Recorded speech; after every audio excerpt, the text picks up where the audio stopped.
السلام علیکم میرے پیارے بہنوں اور بھائیوں، آج میں ایک بہت پیاری حدیث لے کر حاضر ہوا ہوں۔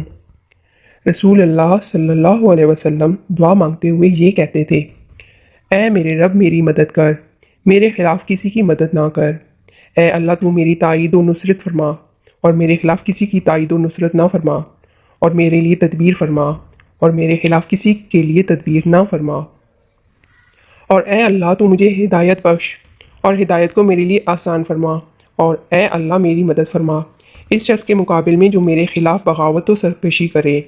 اے میرے رب تو مجھے اپنا بہت زیادہ شکر گزار بندہ بنا دے، اپنا بہت زیادہ یاد و ذکر کرنے والا بنا لے، اپنے سے بہت ڈرنے والا بنا دے، اپنی بہت زیادہ اطاعت کرنے والا بنا دے، اور اپنے سامنے عاجزی و فروتنی کرنے والا بنا دے، اور اپنے سے درد و اندوہ بیان کرنے اور اپنی طرف رجوع کرنے والا بنا دے۔